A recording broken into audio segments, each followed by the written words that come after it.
नमस्ते दोस्तों, आज हम बात करने वाले हैं एक इटालियन कॉमेडी ड्रामा फिल्म इनकॉन्त्री प्रोहिबिटी के बारे में, जिसका डायरेक्शन और लीड रोल दोनों ही किए गए हैं लेजेंडरी इटालियन एक्टर और फिल्म मेकर अल्बर्टो सोर्दी ने। ये उनकी आखिरी फिल्म थी और इसमें उनके साथ है वलेरिया मरीनी और फ्रांका फाल्डीनी जैसे टैलेंटेड एक्टर्स। आज हम इस फिल्म की पूरी कहानी को, एक एक सीन को बिल्कुल डिटेल में और थोड़ी सी मस्ती, थोड़े से इमोशनल वाइब के साथ समझेंगे। तो चलिए टाइम वेस्ट ना करते हुए शुरू करते हैं। इनकॉन्त्री प्रोहिबिटी एक ऐसी कहानी है जो बड़े ही मजेदार तरीके से एक बूढ़े इंसान और एक जवान लड़की के बीच के अनोखे रिश्ते को दिखाती है। ये फिल्म कॉमेडी और ड्रामा का परफेक्ट मिक्स है, लेकिन इसमें एक इमोशनल अंडरकरंट भी है जो आपको सोचने पर मजबूर करता है कि प्यार, रिश्ते और उम्र के बंधन एक्चुअली कितने मैटर करते हैं। फिल्म का मेन कैरेक्टर है अरमांडो अंद्रेओली, जो कि एक 80 साल का रिटायर्ड रेलवे इंजीनियर है, और दूसरा मेन कैरेक्टर है फेडेरिका पेस्काटोरे, जो कि एक 30 साल की सुंदर नर्स है। इन दोनों के बीच की केमिस्ट्री, या यूं कहे कि कंफ्यूजन ही इस फिल्म का दिल है। ये फिल्म इटली में सेट है और मेनली रोम और बोलोनिया जैसे शहरों में दिखाई गई है। फिल्म शुरू होती है रोम के तरमीनी रेलवे स्टेशन पर, जहां हम पहली बार मिलते हैं अरमांडो से। अरमांडो एक 80 साल का सोफिस्टिकेटेड और थोड़ा सा पुराने ख्यालात वाला इंसान है। वो एक वेल नोन रेलवे इंजीनियर हुआ करता था और अब रिटायर्ड है और अपनी पत्नी अलेसांद्रा के साथ एक कंफर्टेबल जिंदगी जी रहा है। अलेसांद्रा एक कल्चर्ड और एलिगेंट औरत है जो अपना वक्त थर्ड वर्ल्ड कंट्रीज में चैरिटी करने के काम में बिताती है। अरमांडो का कैरेक्टर थोड़ा सा कंजर्वेटिव है, लेकिन उसमें एक चार्म है। वो फनी भी है, थोड़ा सार्कास्टिक भी, और जिंदगी से थोड़ा थक सा गया है। तो अरमांडो एक ट्रेन में चढ़ रहा है जो उसे बोलोनिया ले जाएगी, जहां उसे एक प्रोफेशनल कॉन्फ्रेंस अटेंड करना है। यहाँ पर एक छोटी सी कंफ्यूजन होती है। ट्रेन में उसकी सीट पर कोई और बैठा है और वो कोई और है फेडेरिका पेस्काटोरे, एक 30 साल की नर्स जो हॉस्पिटल सांतो स्पिरिटो में काम करती है। फेडेरिका एक बोल्ड, कॉन्फिडेंट और थोड़ी सी ओवर द टॉप लड़की है। वलेरिया मरीनी का ये रोल बिल्कुल ग्लैमरस है। वो सुंदर है, थोड़ी ड्रामेटिक है और उसका अंदाज बिल्कुल बिंदास है।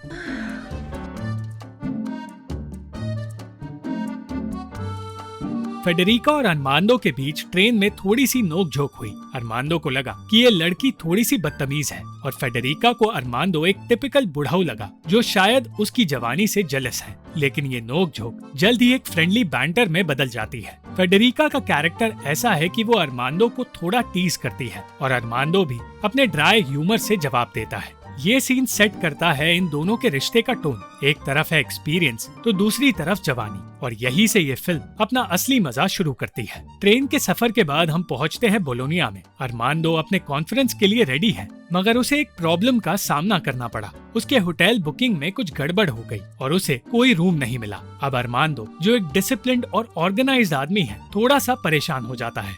यहाँ पर फेडेरिका दोबारा से उसकी जिंदगी में एंट्री लेती है। वो अरमांडो को मुसीबत में देखती है और कहती है कि अरमांडो को उसके साथ उसके होटल में चलना चाहिए, क्योंकि वो उसके लिए कुछ अरेंज कर देगी। अब अरमांडो थोड़ा सा हिचकिचा रहा था। एक तो वो लड़की एक अनजान है, ऊपर से इतनी जवान और अट्रैक्टिव। उसे थोड़ी सी शर्म भी आती है और थोड़ा डाउट भी होता है, लेकिन उसके पास कोई और ऑप्शन नहीं था, इसलिए वो फेडेरिका के साथ चला गया। फेडेरिका उसे अपने होटल रूम में ले गई। ये सीन बड़ा ही फनी है, क्योंकि अरमांडो एक तरफ तो फेडेरिका के कॉन्फिडेंस से इम्प्रेस था, लेकिन दूसरी तरफ नर्वस भी था। वो अपने आप को समझाता है कि वो 80 का है और ये सब क्या हो रहा है उसे इस पर ध्यान नहीं देना चाहिए। उस रात अरमांडो को परेशान करने के लिए फेडेरिका ने उसे थोड़ा और टीज किया। उसने अरमांडो को अपने किस्से सुनाए और बताया कि वो एक नर्स है, उसका एक बॉयफ्रेंड जॉर्जो है और जिंदगी में वो थोड़ी सी एक्साइटमेंट चाहती है। अरमांडो उसकी बातें सुनता रहा और इसी के साथ उसका कंफ्यूजन बढ़ता गया। वो समझ नहीं पाया कि ये लड़की ये क्यों जताना चाहती है कि वो अरमांडो को पसंद करती है। अगली सुबह जब अरमांडो नींद से उठा, तभी फेडेरिका का बॉयफ्रेंड जॉर्जियो अचानक से उस रूम में आया।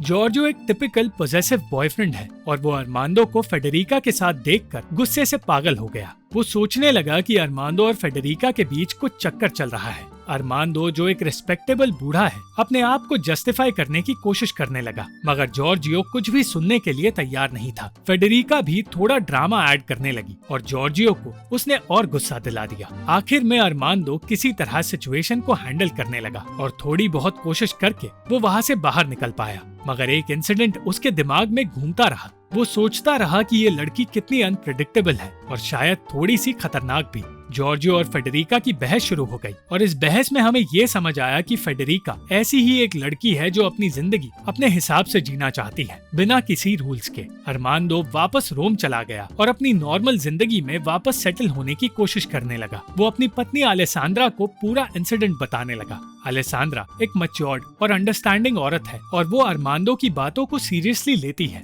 मगर साथ ही थोड़ा हंसी मजाक भी करती है। अरमांडो और अलेसांद्रा का रिश्ता इतना मजबूत था कि अलेसांद्रा को उस पर एक पल के लिए भी शक नहीं हुआ, बल्कि वो उसे चढ़ाने लगी। वो दोनों साथ रहकर खुश तो थे, मगर कहीं ना कहीं उनकी जिंदगी में थोड़ा सा खालीपन भी था। अचानक इस कहानी में एक ट्विस्ट आया और फेडेरिका फिर से अरमांडो की जिंदगी में आई।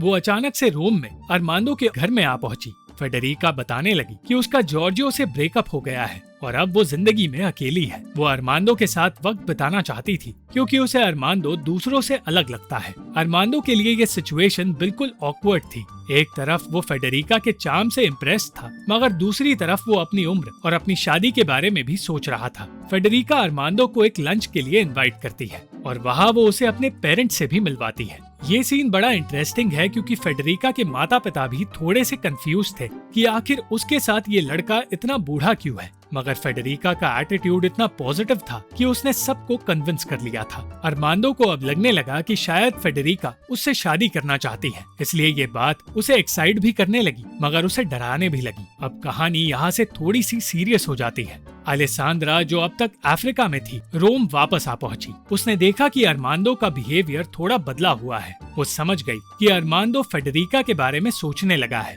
और कुछ वक्त बाद अलेसांद्रा और अरमांडो ने एक दूसरे से इमोशनल और सीरियस बातें की। आखिर में अलेसांद्रा एक शॉकिंग डिसीजन लेती है। उसने फैसला किया कि वो अरमांडो से अलग हो जाएगी। उसने कहा कि शायद अरमांडो को अपनी जिंदगी में कुछ नया चाहिए और वो अरमांडो की खुशी के लिए उसकी जिंदगी से जाने के लिए भी तैयार है। अलेसांद्रा की ये बात दिल को छू लेती है क्योंकि अलेसांद्रा का त्याग और अरमांडो का कंफ्यूजन दोनों ही बहुत रियल थे। अब अरमांडो अकेला हो गया था और फेडेरिका उसकी जिंदगी में और भी ज्यादा इन्वॉल्व होने लगी थी। वो उसे टैंगो क्लासेस में ले गई जहाँ दोनों एक रोमांटिक डांस करते हैं। ये माहौल सुंदर तो था, मगर साथ ही अरमांडो के लिए ये एक टर्निंग पॉइंट भी था। वो समझ गया कि फेडेरिका का प्यार या अट्रैक्शन शायद उसके लिए नहीं है, बल्कि वो एक ऐसी लड़की है जो एक्साइटमेंट और एडवेंचर ढूंढती है, चाहे वो किसी भी उम्र के इंसान के साथ हो। एक दिन अरमांडो को पता चला कि फेडेरिका ने उसके एक्स बॉयफ्रेंड जॉर्जियो के पिता, जो कि एक रईस एडवेंचरर है, उन्हीं से शादी कर ली है और वो दोनों साउथ अमेरिका चले गए हैं। ये खबर अरमांडो के लिए शॉकिंग थी,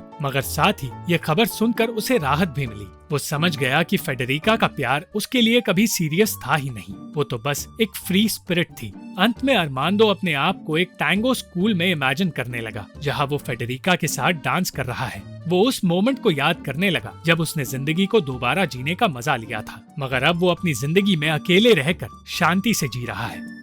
ये फिल्म एक बिटर स्वीट नोट पर एंड होती है। अरमांडो अपनी उम्र और अपनी जिंदगी को एक्सेप्ट कर लेता है, मगर उसके दिल में एक छोटी सी खुशी है कि उसने एक अनोखा एडवेंचर जी लिया है। दोस्तों, ये फिल्म एक सिंपल सी स्टोरी के थ्रू बहुत सारे डीप थीम्स को एक्सप्लोर करती है। फिल्म प्यार और अट्रैक्शन के कॉन्सेप्ट को उम्र की बाउंड्रीज के परे देखता है। अरमांडो का सफर दिखाता है कि जिंदगी में नए एक्सपीरियंसेस कभी भी हो सकते हैं और अलेसांद्रा का फैसला एक मैच्योर्ड लव स्टोरी का एग्जाम्पल है। तो इनकॉन्त्री प्रोहिबिटी एक ऐसी फिल्म है जो आपको हंसाती है, रुलाती है और थोड़ा सोचने पर भी मजबूर करती है। अल्बर्टो सॉर्दी का परफॉर्मेंस इस फिल्म की जान है। उनकी कॉमिक टाइमिंग और इमोशनल डेप्थ बिल्कुल लाजवाब है।